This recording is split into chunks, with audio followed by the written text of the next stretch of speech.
ఎన్నికలు వచ్చేస్తున్నాయి. సీట్ల కోసం నాయకుల ఫీట్లు ప్రారంభమయ్యాయి. ప్రధాన పార్టీల్లో ఆశాహుల సంఖ్య పెరుగుతోంది. అదంతా కామన్ అయినా సామాజిక వర్గాల వారీగా డిమాండ్లు పెరుగుతున్నాయి. ఇప్పుడు మా మాట ఏంటి, మేము ఎప్పుడు పల్లకి మోసే బోయిలమేనా, మాకు సీట్ల కేటాయించరాని స్వరం పెంచుతున్నారు ఆయా వర్గాల నేతలు. ఆ క్రమంలో జనాభా ప్రాతిపదికన తమకు టికెట్లు ఇవ్వాలనే డిమాండ్లు ఊపందుకుంటున్నాయి.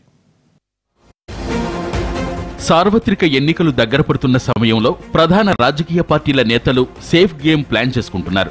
తమకు సురక్షితమైన స్థానాలను, గెలుపు ఖాయమనే ధీమా కలిగిన సీట్లను ఎంపిక చేసుకుని టికెట్లు సాధించేందుకు లాబీయింగ్ వేగవంతం చేస్తున్నారు. విపక్షం కంటే అధికార తెలుగుదేశం పార్టీలోనే ఈ హడావుడి కాస్త ఎక్కువగా కనిపిస్తోంది. కీలకమైన నేతలు సైతం ఒకే స్థానం కోసం పోటీ పడుతున్న పరిస్థితి. వివిధ సమీకరణాలను బేరీజు వేసుకుని అధిష్టానం వీరిని బుజ్జగిస్తోంది. ఇంతవరకు బాగానే ఉన్నా ఇప్పుడు కులం, మతం ఆధారంగా టికెట్లు కేటాయించాలనే డిమాండ్ ఊపందుకుంటోంది.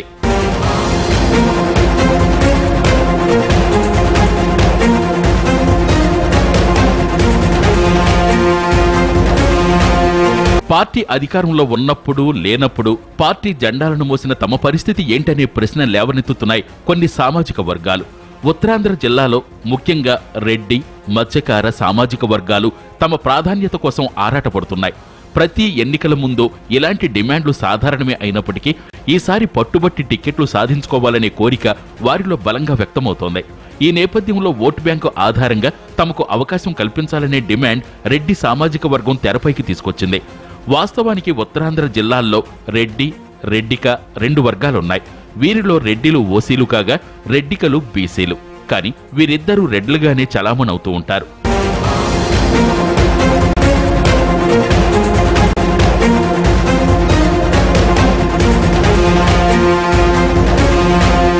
విశాఖ నగరంలో వివిధ జిల్లాల నుంచి వలస వచ్చిన రెడ్డి, రెడ్డిక సామాజిక వర్గాలకు చెందిన సుమారు 1,00,000 ఓట్లున్నాయి. 4-5 నియోజకవర్గాల్లో 10,000కు పైబడి ఉన్న ఆ వర్గం ఓటర్లే డిసైడింగ్ ఫ్యాక్టర్. ఈ లెక్కల ఆధారంగా ప్రతి పార్టీ తమ సామాజిక వర్గానికి టిక్కెట్టు కేటాయించాలనే వాదనను తెరపైకి తీసుకొస్తుంటారు.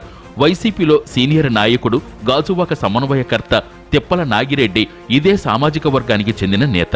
దాంతో ఆ పార్టీకి సంబంధించినంత వరకు తమకు న్యాయం జరిగిందని భావిస్తున్న ఆ సామాజిక వర్గం వారు తెలుగుదేశం పార్టీలో సైతం టిక్కెట్టు కావాలని కోరుతున్నారు. ఆ మేరకు పార్టీ జాతీయ అధ్యక్షుడు చంద్రబాబుకు వినతి పత్రాలు పంపుతున్నారు. కేవలం టిక్కెట్లు ఇవ్వాలనే కోరిక వ్యక్తం చేయటమే కాకుండా ఇప్పటి వరకు తమ సామాజిక వర్గం నుంచి ఎవరు గెలిచారు, ఏ పార్టీ తమ వర్గానికి అధిక ప్రాధాన్యం ఇచ్చిందనే లెక్కలతో కూడిన జాబితాను పంపుతున్నారు. విశాఖపట్నం తొలి మేయర్గా బీజేపీ నుంచి ఎస్ఎస్ రెడ్డి పనిచేశారు. తెలుగుదేశం పార్టీ తరపున కొవ్వూరి గంగిరెడ్డి వడా చైర్మన్గా విధులు నిర్వహించారు. సూర్రెడ్డి ఎమ్మెల్యేగా ఉంటే దివంగత మాజీ ముఖ్యమంత్రి నేదురుమల్లి జనార్దన్ రెడ్డి ఎంపీగా ఎక్కడి నుంచే గెలుపొందారు. ప్రస్తుతం టి సుబ్బిరామిరెడ్డి రాజ్యసభ సభ్యుడిగా ప్రాతినిధ్యం వహిస్తున్నారు.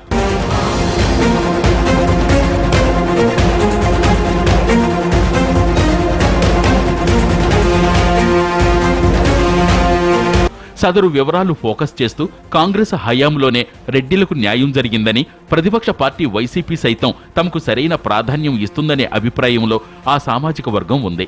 ఈ నేపథ్యంలో అధికార తెలుగుదేశం పార్టీ సైతం తమ ఓటు బ్యాంకును గుర్తించాలనే వాదనను వినిపిస్తున్నారు ఆ సామాజిక వర్గం నేతలు. వాస్తవానికి విశాఖ ఉత్తర నియోజకవర్గంపై స్వాతి ప్రమోటర్స్ అధినేత కృష్ణారెడ్డి ఆశ పెట్టుకున్నారు. గడిచిన 4.5 ఏళ్లుగా వివిధ కార్యక్రమాలు చేపడుతూ పార్టీలో కీలకంగా వ్యవహరిస్తున్నారు. అయితే ఎన్నికలు సమీపించే నాటికి రాజకీయ పరిణామాలు వేగంగా మారిపోవడంతో ఇప్పుడు విశాఖ నార్త్ హాట్ సీటుగా మారిపోయింది. ఇప్పటికే పలువురు పేర్లు ప్రచారంలోకి వస్తున్న తరుణంలో రెడ్డి సామాజిక వర్గం తమకు టిక్కెట్టు కేటాయించాలనే అభ్యర్థనను తెరపైకి తీసుకురావడం ఆసక్తికరంగా మారింది. ఇక విశాఖ దక్షిణ నియోజకవర్గంలో మత్స్యకారుల నుంచి డిమాండ్ పెరుగుతోంది. ఈ స్థానంలో తమ జనాభానే ఆధిక్యం కాబట్టి ప్రధాన పార్టీలు అన్నీ తమ సామాజిక వర్గానికి చెందిన వారికి టిక్కెట్లు కేటాయించాలని డిమాండ్ చేస్తున్నారు గంగపుత్రులు. మరోవైపు ముస్లిం మైనారిటీలు సైతం తమను గుర్తించిన వారికే ఓట్లేస్తామని చెప్పేస్తున్నారు. తమ ఓట్లు ఆధారంగా సీట్లివ్వాలని కోరుతున్నారు. ప్రధానంగా ఉత్తరాంధ్ర జిల్లాల్లో ముస్లింలకు రాజకీయ ప్రాధాన్యత లేకపోవడాన్ని వారు ప్రశ్నిస్తున్నారు. మొత్తం మీద ఈ క్యాస్ట్ బేస్డ్ పాలిటిక్స్ అన్ని పార్టీలను గట్టిగానే టెన్షన్ పెడుతున్నాయట ఇప్పుడు.